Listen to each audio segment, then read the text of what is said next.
The courtroom doors exploded open. A 4-year-old girl stumbled in, barefoot, pajamas torn and bloody. "She's lying!" the child screamed, pointing at the widow in the front row. "She killed my daddy. I watched her do it." Every head turned. I don't ever slow up, no I don't take shit. I got no love for the fakeness. If you wanna play tough and wanna hate this, I'll always show up. I don't ever slow up, no I don't take shit. I got no love for the fakeness. If you wanna play tough and wanna hate this, I'll always show up and make a statement. I don't ever slow up, no I don't take shit. I got no love for the fakeness. If you wanna play tough and wanna hate this, I'll always show up and make a statement. Everything I do so instinctive and so passionate. Every word I move so descriptive like an adjective. I got a vendetta against people who patented being negative when you should be getting after it. I got facts over tracks, this and that. Spitting slow, spitting fast, I could roast, I could gas. Think I'm okay at last, but I don't know if that can erase all the past. And the pettiness, a reflection of the emptiness. Hilarious, you think you're worth my time, you're delirious. Mysterious, because you hide behind a fake exterior. Inferior, you know I'll always be a bit superior. Get off of me, this ain't no humble brag. I want you to hear words, you can say them back. I want you to feel free from the chains at last, and to believe in what you got, it was built to last, yeah. Now that I've been put through hell, I never got anyone's help. I had to do it all myself. I don't ever slow up, no I don't take shit. I got no love for the fakeness. If you wanna play tough and wanna hate this, I'll always show up and make a statement. I don't ever slow up, no I don't take shit. I got no love for the fakeness. If you wanna play tough and wanna hate this, I'll always show up and make a statement. Gonna learn the consequence of being incompetent. Mental health is confidence, dreams into modestness. I'm not here to save the day, that's for you to take away. I could play a million mind games, but instead I say something not illogical, something that is topical. Rub it on and watch it go, make yourself unstoppable. Dreams are irresponsible, but they're always possible. If you just believe, you could be so remarkable. Thoughts in my head, a collage and they spread. I'll be great one day, going off of my meds. No I'm not giving up, no I'm not giving in. I will make it to the top, taking off in the wind. I gotta make it, I'm saving every day to taste it. I'm patient, but my mind, it can hardly take it. I'm chasing a dream that I've had for several ages. A vacant, modern kingdom for the taking. Now that I've been put through hell, I never got anyone's help. I had to do it all myself. I don't ever slow up, no I don't take shit. I got no love for the fakeness. If you wanna play tough and wanna hate this, I'll always show up and make a statement. I don't ever slow up, no I don't take shit. I got no love for the fakeness. If you wanna play tough and wanna hate this, I'll always show up and make a statement. I don't ever slow up, no I don't take shit. I got no love for the fakeness. If you wanna play tough and wanna hate this, I'll always show up.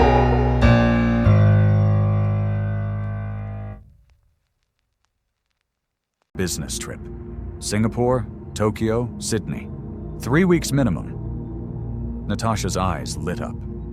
The morning he left, she arrived with 6 suitcases. "I thought Sophia and I should bond," she told Marcus. "Perfect," he said. The second his car disappeared, Natasha's mask dropped. "New rules start now," she said to Rebecca. Then the staff started disappearing. The groundskeeper, fired. The chef, gone. The housekeeper, Maria, got cornered by the door. "Your daughter's at Johns Hopkins, right?" Natasha whispered. 70,000 in tuition? Would be terrible if something happened to her funding. Maria left in tears. Now it was just the 3 of them. And Sophia's bruises started appearing. "What happened to your wrist?" Rebecca asked, seeing 5 finger-shaped marks. "I spilled my juice," Sophia whispered. "She said I was clumsy. She hurt you?" Sophia's eyes filled with tears. "She said if I tell, you'll disappear forever. Just like Mommy." Rebecca's heart shattered. But that night, something worse happened. She woke to sounds downstairs, crept to the hallway, saw light under Marcus's study door. Through the crack, she watched Natasha rifling through files, photographing documents, reading contracts. The look on her face wasn't curiosity. It was hunger. 2 nights later, Rebecca woke to Natasha on the phone. "Everything's ready," Natasha whispered. 3 weeks maximum, then it's done. A pause. "The kid's a problem, but I'll handle that after." Rebecca's blood froze. She backed away slowly.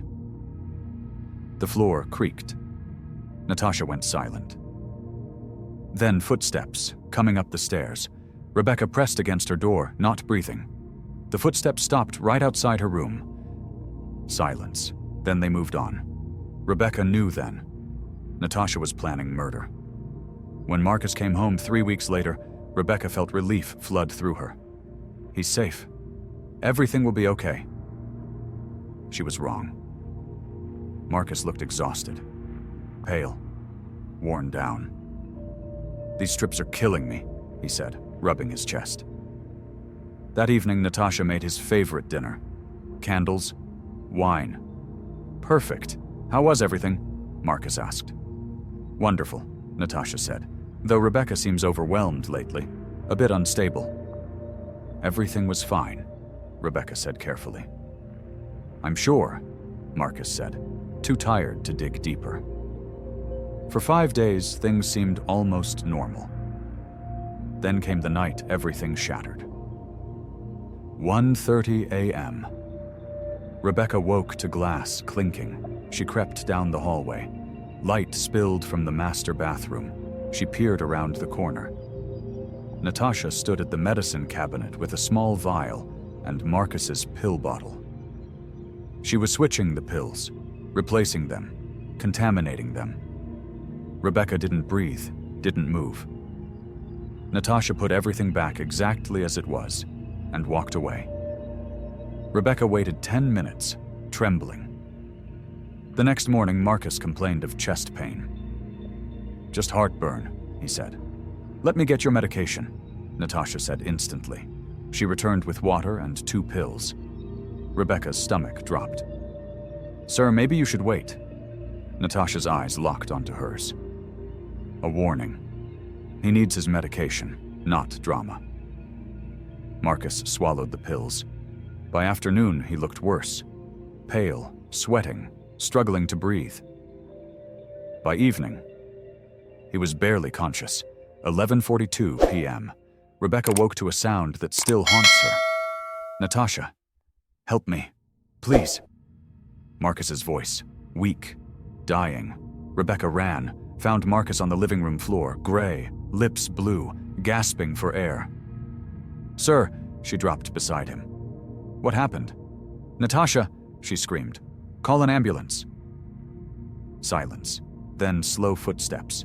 Natasha appeared at the top of the stairs, perfectly composed, hair styled, robe pressed. "What's happening?" she asked, voice distant.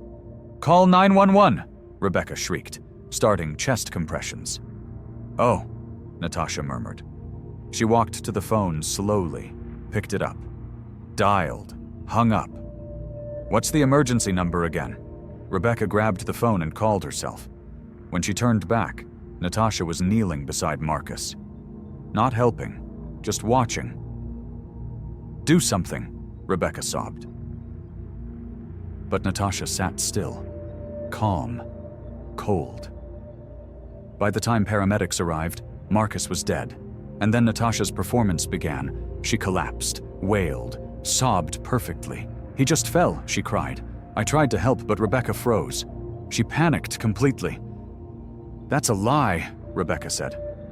Sophia appeared at the stairs. "Is Daddy sleeping?" Rebecca moved toward her, but Natasha got there first. "Come here, precious," Natasha said, pulling Sophia close. "It's just us now."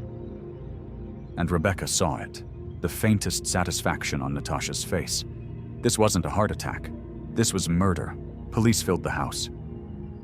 Detective Chen took notes. "He had a heart condition?" she asked. "Yes," Natasha said, dabbing dry eyes. The stress overwhelmed him. "He was fine until tonight," Rebecca said. "Something's wrong." "You were here when he collapsed?" Chen asked. "Yes." "I heard him call for help." "And she," Rebecca pointed at Natasha. Just stood there. I tried calling, but Rebecca panicked, Natasha said. It was chaos. That's not true, Rebecca shot back. Enough, Chen said. Mrs. Westbrook, we'll need a statement. Miss Torres, stay available. Hours later, Chen asked about medications. Where did he keep his prescriptions? Natasha answered instantly. Master bathroom, nightstand, office, gym bag. You know all the locations. I was his fiancé, Natasha said. Knowing his health needs was part of loving him. But here's what nobody knew yet. The real pills were already gone, replaced with something deadly. And Natasha had planted evidence that would destroy Rebecca's life. The next morning, Chen returned with officers. We need to search the house, she said. Natasha led them to Rebecca's room. You don't mind, do you? Why would you search my room? Rebecca asked. Standard procedure, Chen said. They searched everywhere. Then Chen pulled something from under Rebecca's mattress. A prescription bottle. Empty. Marcus's name on the label. That's not mine, Rebecca said. I've never seen that. Natasha gasped. Oh my God, those are Marcus's heart pills. That bottle had 40 pills 4 days ago. She planted it, Rebecca said. She's framing me. Chen's expression hardened. Mrs. Westbrook says you managed his medications exclusively. I did, but she. Miss Torres, come with us. Sophia screamed. No, Rebecca didn't do anything. Sweetheart, you were sleeping, Natasha said gently. You're confused. I saw you, Sophia cried. You were standing there. You didn't help, Daddy. Sometimes our minds create things when we're scared, Natasha said. It's okay to be confused. When officers put handcuffs on Rebecca, Sophia broke free and grabbed her. Please don't go. Rebecca knelt down, chains clinking. Listen to me. I didn't hurt your daddy. I love you, and I will come back for you. I promise. Natasha pulled Sophia away, fingers digging into her shoulders. As they led Rebecca out, she turned back. I'll come back, she shouted. The door slammed. Natasha's mask slipped away. She looked down at Sophia and smiled coldly.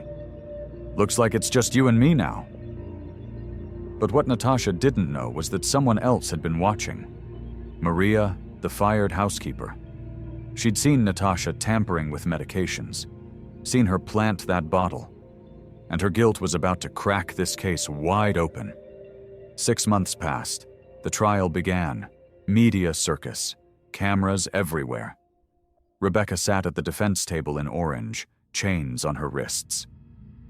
Natasha entered in black Givenchy, diamonds at her ears, tears ready. The prosecutor stood. Ladies and gentlemen, the evidence is overwhelming. The defendant had access, motive, and opportunity. Prescription bottles hidden in her room. This was premeditated murder. Rebecca's attorney, James Rivera, leaned close. Our witness is coming. Stay strong. Inside the Westbrook compound that morning, Natasha locked Sophia's door. Today's important, she said through the wood. By tonight, that caregiver will be in prison forever. Sophia sat on her bed, staring at the window. She'd tried before, but it was too high, too scary. But today felt different. Rebecca promised she'd come back. But she can't if everyone believes lies. Sophia dragged her toy chest under the window, climbed up. The latch was stiff. She worked it until it clicked. The drop looked impossibly far. She closed her eyes and jumped, hit the grass hard. Pain exploded through her body, but she didn't stop. She ran, barefoot, purple pajamas, a 4-year-old running down a street lined with mansions. Her feet left bloody prints, her lungs burned. After 8 blocks, she reached a convenience store. An elderly woman was getting in her car. Please, Sophia gasped. I need the courthouse. They're sending Rebecca to jail and she didn't do anything. You're the Westbrook child, the woman said. Please help me, Sophia begged. I saw everything. The woman didn't hesitate. Get in right now. Inside the courthouse, Natasha sat on the witness stand. Rebecca became increasingly unstable, she testified. My fiancé was frightened of her. He told me he no longer trusted her around Sophia. He was planning to fire her. The jury nodded. When the prosecutor finished, Rivera stood. Mrs. Westbrook, you say you tried to save Mr. Westbrook's life, correct? Yes. Did you perform CPR? I panicked. Did you call 911? I tried. Phone records show the call came from Miss Torres's phone, not yours. She grabbed it before I could react. And the prescription bottle found in Miss Torres's room? I have no idea how it got there. How convenient. Objection. Sustained. Natasha leaned forward. I loved Marcus with my entire heart. I would never harm him. At that exact moment, the doors exploded open. A tiny figure stumbled in. Gasps filled the room. Sophia Westbrook, barefoot, pajamas torn and bloody, face covered in dirt and tears. She's lying, Sophia screamed. She killed my daddy. She poisoned him and watched him die. The judge froze. Order. Who is this child? Your Honor, Rivera said quickly, this is Sophia Westbrook, the victim's 4-year-old daughter. She has eyewitness testimony. Natasha went white. Sophia ran down the aisle and grabbed Rebecca's chains. I saw everything, she sobbed. Natasha had little bottles. She put something in Daddy's water, and he got sick. And when he fell, she just stood there watching, and she didn't help. And she told me if I told anyone you'd go away forever, but I don't care, I have to tell the truth. The room erupted. Order, the judge slammed his gavel. Detective Chen, verify this child. Your Honor, that's definitely Sophia Westbrook, Chen said from the gallery. I interviewed her the night Marcus died. Rivera spoke quickly. We also have corroborating testimony. Maria Rodriguez, please stand. An older woman stood from the back. I worked there 22 years, she said, voice shaking. I witnessed Natasha tampering with medications. I saw her plant that bottle under Rebecca's mattress. When I tried to speak up, she threatened my daughter's medical school funding. I was too afraid until now. Natasha shot to her feet. They're lying. That child is traumatized and confused, but Rivera wasn't done. Your Honor, Natasha Westbrook was previously married to Gregory Palmer in Portland. He died suddenly of cardiac arrest 6 years ago. She collected $4.8 million in insurance. The courtroom exploded. Natasha's hands shook. You don't understand, she said. Marcus was changing his will. He was leaving everything to that brat. After everything I did, after months of planning, that caregiver turned him against me. So you poisoned him, Rivera pressed. Her voice cracked. He deserved it. Silence. He was leaving $127 million to a 4-year-old, she screamed. After months of pretending to love him and care about that brat, he deserved what he got. Mrs. Westbrook, stop speaking, the judge ordered. But Natasha lunged at Sophia. Bailiffs tackled her. You ruined everything, she shrieked. Everything was perfect. Everything was mine. 4 weeks later, Rebecca walked free. All charges dropped. Natasha got 50 years for murder, tampering, endangerment, fraud. The Portland case was reopened. Sophia's aunt petitioned for custody, but when the judge asked who Sophia wanted, her answer never changed. Rebecca. She's my real family. 8 months passed. The new house was smaller, a cozy 4-bedroom in a quiet neighborhood. No mansion, no ocean views, but it had something the old house never had. Real laughter, safety. Love. Sophia painted pictures, learned to ride a bike, made friends, slept without nightmares. One evening, Sophia climbed into Rebecca's lap. When I grow up, I want to help people. What kind of people? People who tell the truth when nobody believes them. People who are brave like you. Rebecca's eyes filled with tears. Then you'll change the world, baby girl. And outside, the sun set over their small, perfect life. 2 souls bound by loss, courage, a promise kept, and a truth that refused to stay buried. But before we wrap this up, I want to share 5 critical lessons from this case. Lessons that could literally save your life or the life of someone you love. Because what happened to Marcus Westbrook wasn't just a tragedy, it was preventable, and the warning signs were everywhere. Lesson number 1. Trust your instincts about people, especially around vulnerable loved ones. Rebecca felt ice water in her veins the moment she met Natasha. That wasn't paranoia. That was her subconscious picking up on micro-expressions, body language, and behavioral inconsistencies that her conscious mind couldn't articulate yet. When someone's warmth disappears the second they think nobody's watching, that's not them being tired or stressed. That's a mask slipping. Marcus ignored every red flag because he was lonely, and Natasha was beautiful. He dismissed Rebecca's concerns as jealousy. He explained away Sophia's fear as adjustment issues. But children and longtime caregivers often see what we're too emotionally invested to notice. If multiple people you trust are uncomfortable around your new partner, stop and ask why. Don't dismiss gut feelings as irrationality. Your intuition is processing thousands of data points faster than your logical brain can. When that alarm goes off, investigate. Don't ignore it. Marcus paid for ignoring it with his life. Lesson number 2.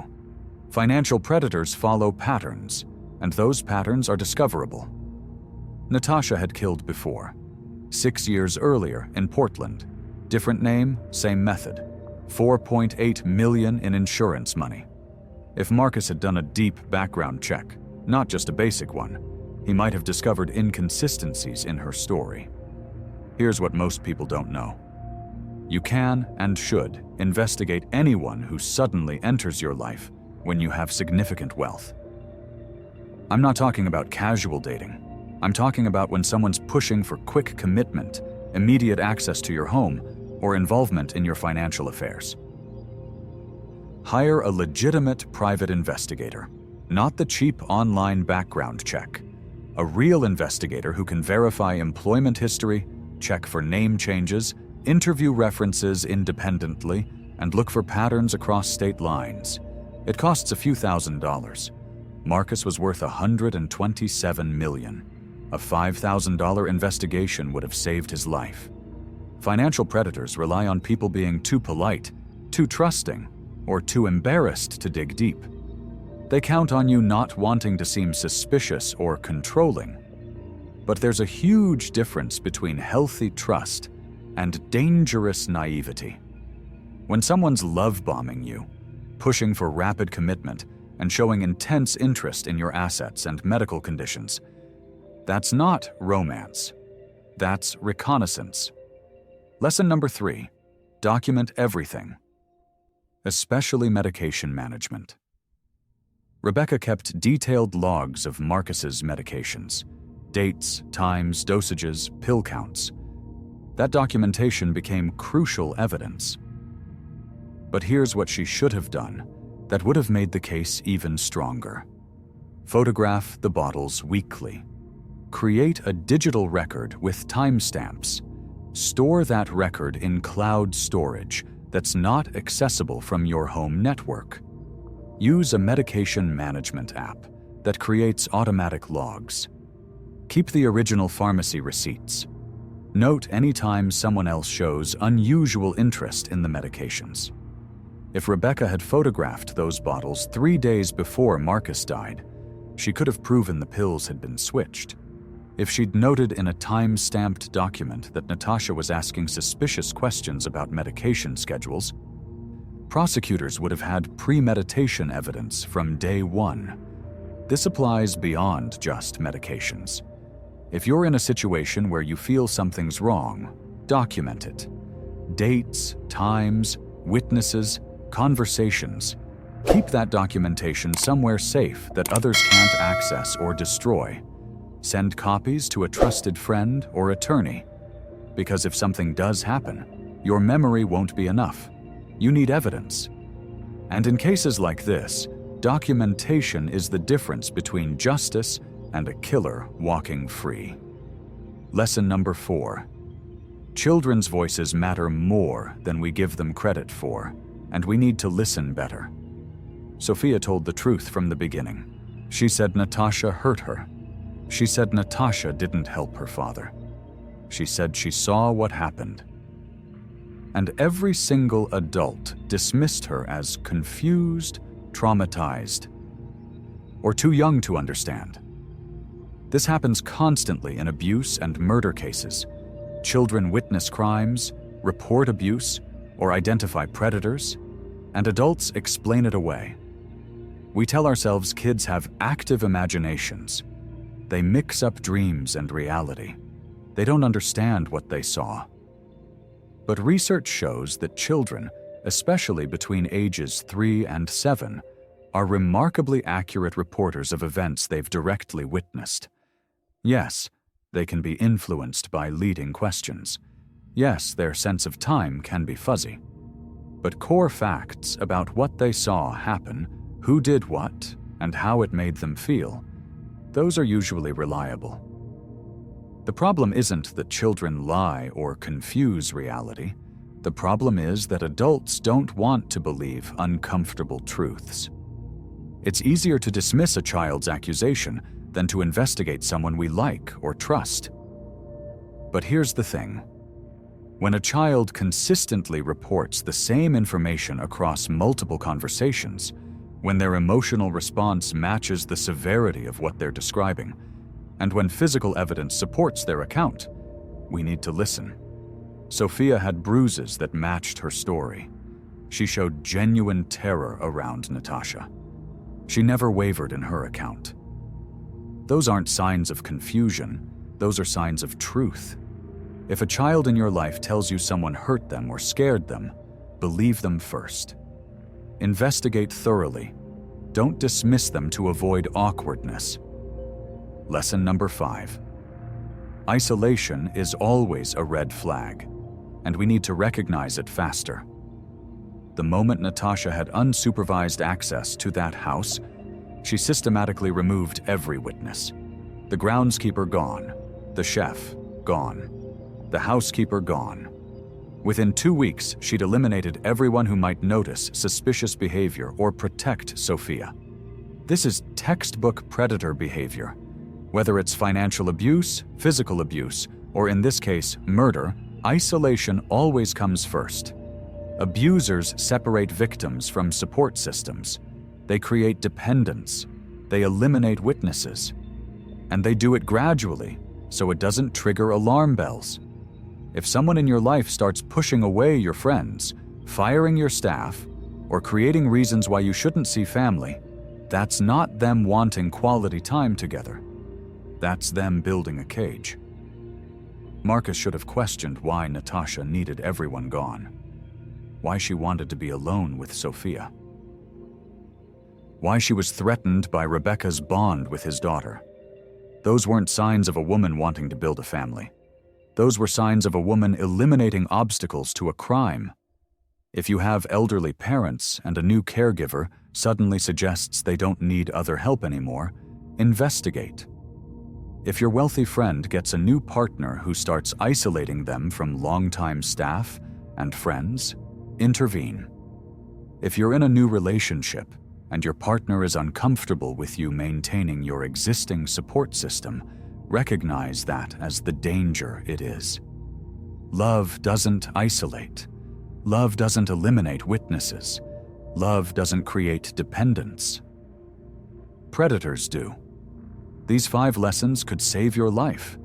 They could save someone you love. Marcus Westbrook was brilliant in business but blind in his personal life. He ignored instincts, skipped background checks, didn't document concerns, dismissed his daughter's fear, and allowed isolation to happen.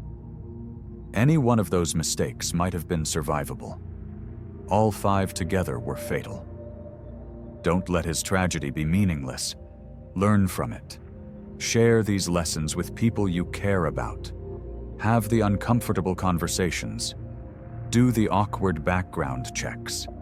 listen to the children, document the concerns, and never ever allow someone to isolate you or someone you love from their support system, because the life you save might be your own. Now, if this story gave you chills and these lessons opened your eyes, smash that like button right now. Hit subscribe for more insane billionaire stories that teach you how the ultra-wealthy world really works. Tell me in the comments, would you have believed Sophia? Which of these 5 lessons hit you the hardest? And where are you watching from? Let's build this community together. Remember, sometimes the smallest voices carry the most powerful truths, and sometimes the most important lessons come from the darkest stories. See you in the next one.